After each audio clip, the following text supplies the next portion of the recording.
moving on from one old has been in sports to another old has been in sports media, we have Skip Bayless and the news this past week that he has basically been fired from Fox Sports. He is done before the end of summer, or by the end of summer, basically by the mid to end of August. Skip Bayless is done at FS1, and with ratings they've been looking, I mean, they're down to 50,000 views a day on Undisputed. It became increasingly and abundantly apparent that Fox made the biggest mistake of their lives when they stuck with Skip and let Shannon walk out the door. Mm-hmm. Are you surprised that Skip Bayless is out? I know T, you were like, did he get fired or is he quitting? I'm like, no, they fired his ass. Are you surprised that it ends like this? What are your thoughts on Skip Bayless and his contributions to the sports debate? And you know, just when you saw this, what were your thoughts on it, man? Like, what was your opinion? I mean, I just thought that number one, the show went downhill when Shannon Sharp left. Anyways, it just wasn't the same, and that was because of the the musical chairs of guests that helped co-host the show. Like you had a 4-person panel for the longest with him, Sherm, Irvin, Michael Irvin, and Keyshawn. Mm-hmm. And it never fit. Now him and Shannon, they fit together. Like they were oil and water. Like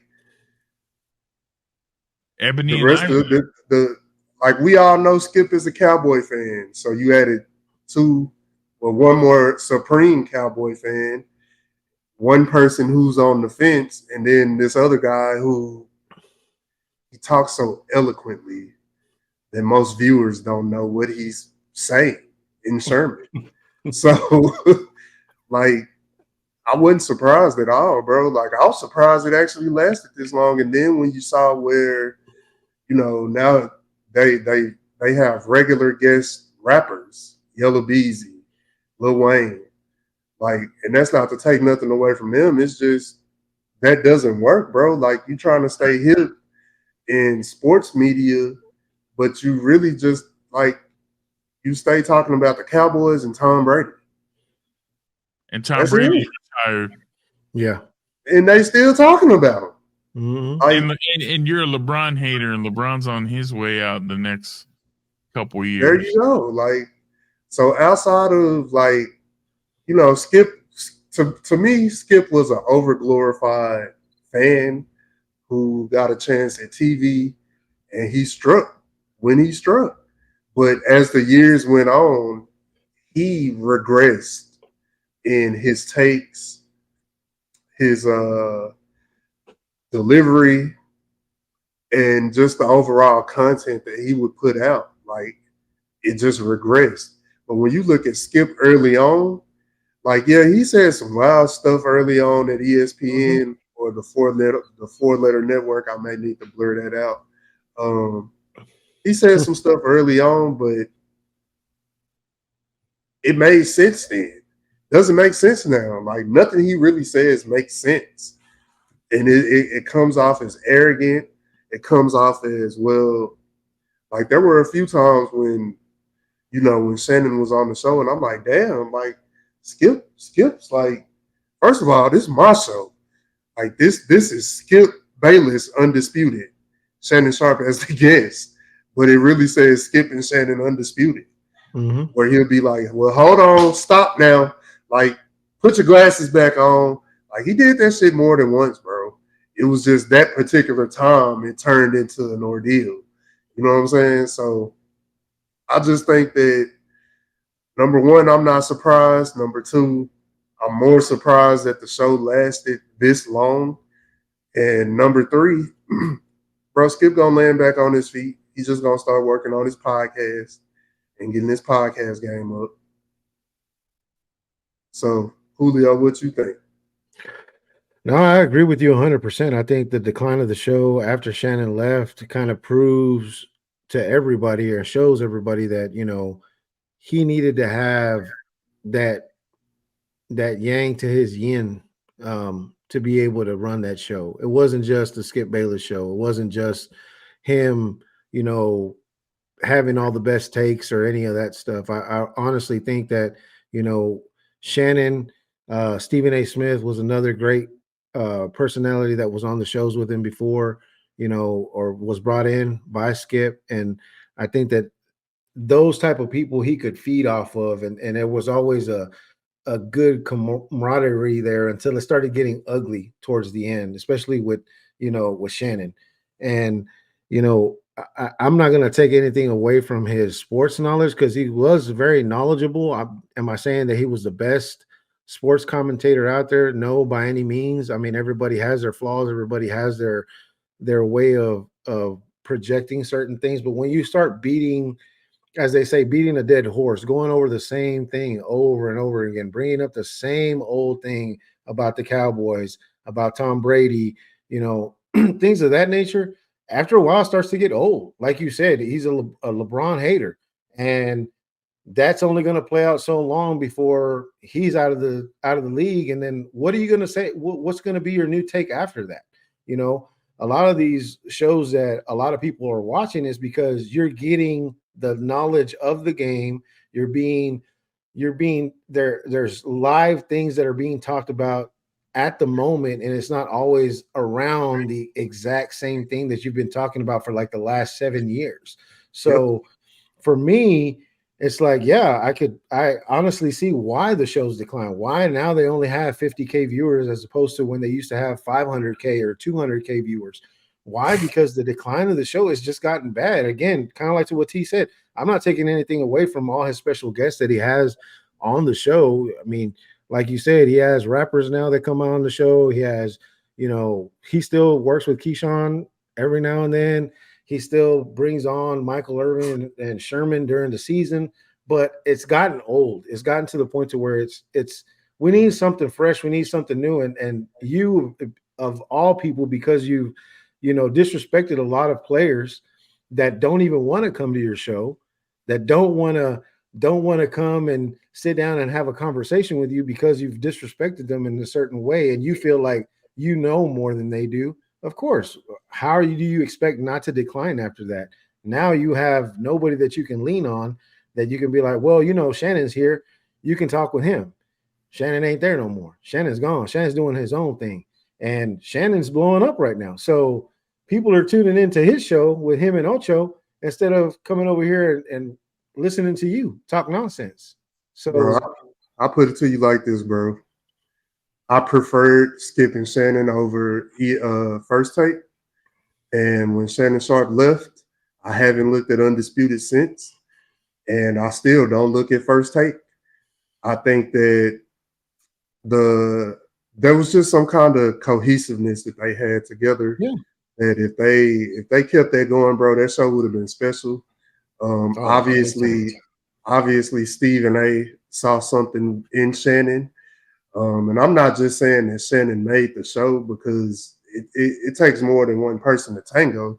Yeah, but when you got a professional sports player who can, number one, discuss his sport, number two, discuss other sports, and number three, discuss things that affect the world, bro, you have something. And he's not a journalist. Like, it's different when they're a journalist. He's not a journalist. People shitted on him for his lisp. People shitted on him for the tight ass clothes that he would wear, tight old suits. But he promoted himself and made something out of it, bro. Yeah. Like, I mean, obviously I knew Shannon Sharp, the player, but I didn't look at Shannon Sharp on CBS at all. Like, I didn't catch that. I had to, like, it's like with anything, bro. You have the people that you you look forward to seeing, like when the football season starts, I look forward to Troy and Joe Buck calling our games. I don't really care for Greg Olson and Charles Davis. Like, and that's not to take nothing away from them because they're great. I just enjoy Troy and Joe better. So yeah, man, like it's I'm not surprised at all that they're removing him. I'm just surprised that it's lasted this long. Yeah, I mean, when you think about Skip Bayless, ultimately, you think that is one of the pioneers, one of the godfathers of sports debate. Like he was one of the first ones to really get it cracking. I mean, there was Kornheiser and Michael Wilbon. They were the first ones. But then you had, Screaming A and Skip Bayless kind of doing their thing. And you look at where Stephen A is now. Stephen A is about to demand $25 million a year from ESPN. Yeah. And you look at Shannon and the success he's had. And like you said, T, he started out with CBS after football. And nope, he got let go from that. Yeah. They didn't want him. Mm-mm. Skip saw something in Shannon and he gave him the platform. He was like, you know what? I want that guy. I'm taking a bet. I'm betting on myself. I'm going to Fox. I want him. We'll make it work. I think Skip's big thing is the fabricated debate, like it's over the top. It's not genuine anymore. Yeah. The takes aren't sincere. It's like, oh, let me play up. But that's what sports debate is now. And that's if for whatever reason ESPN balks on Stephen A's $25 million demand, you'll see how much more sports talk changes after that, because this is the passing of the guard right here. When Skip brought Shannon in, he believed in him. They did good things. I enjoyed their show over anything First Take was doing. First Take started bringing in a rotating panel of guests. Fox started struggling after Shannon left. And so what happened? That's what they're trying to copy what Stephen A and Fox ESPN is doing, and it's not working because you don't have the same talent as a Ryan Clark, Jeff Saturday, Dio, and all those other people that are on consistently. But if you listen to Shannon, Shannon's like, I wasn't trying to do no podcast. Skip told me to go pursue that. He was the one that gave me the idea to go do my podcast. And now look at what Shannon's grown from that suggestion. He's got 2 solid podcasts. He's got Club Shay Shay and he's got Nightcap with Ocho. Bro, you can't beat that. Now he's over at ESPN. He's making probably more money than he's ever made doing these kinds of shows. Yeah. But what is Stephen A seeing that? That's my ability to raise my value and demand more money because I brought him in. You watch Stephen A walks around like all eyes are on him, and I hate to be the one to tell him, but they're not. You're not that guy. But in his mind, you can't tell him different. I was not surprised to see Skip Bayless get let go. I can't believe he's lasted this long after Shannon left. I think Fox ultimately realized, hey, we're paying more money out than we're making back. And it just becomes a loss. It's a loss now. It's a business decision. ultimately, it is a business decision. Skip Bayless is a troll. He's a guy that was surrounded by controversy, you know, writing for the local papers here in the DFW. That's where he got his big start.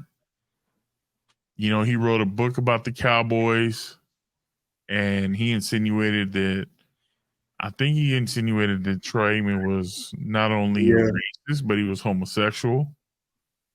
And he put all this nonsense out. That's how he really made his bones. And then from there, he just kind of took a national platform. But he's, I mean, the truth is he's a scumbag, but he's a pioneer of sports debate talk. And I think he played big on the whole black versus white. That's why he originally got with Stephen A. And then he picked Shannon. You know, and in 2024, you have guys like us and so many other. I mean, the market is saturated with guys that are doing these types of videos. That it's a different dynamic now. Nobody necessarily wants to hear, you know, sports debate like it was years ago. It's not as hot. It's give me some analysis. Give me some true analysis. Give me some breakdown. Yes. Don't just give me your fabricated, oh, he sucks and he's always gonna suck. The fan perspective. Yeah. Exactly. You're a professional. We want professional opinions. And he didn't have that. He didn't have that. So Skip being let go, not a surprise. 50,000 views a day. That's mind-boggling. I know First Take is averaging damn near 500K a day. So there's a big margin. Big difference. And when you're the number 2 guy and it's not even close, the business decision is made that, hey, we don't need to pay this out. We can find somebody else. Why? Why would you pay that out when it's not making you no dividends? Doesn't make no sense, right? If it don't make dollars, it don't make sense. You know what I'm saying? Right. So peace out to Skip Bayless. I know we'll probably never see you again unless it's on your podcast. We'll see how that goes. Best of luck in all your future endeavors. My suggestion, just retire. Retire. Enjoy your career. You're in your 70s. Enjoy your remaining years. You've made buku bucks. You don't need to do this anymore. You don't need to fake it. You've already made it.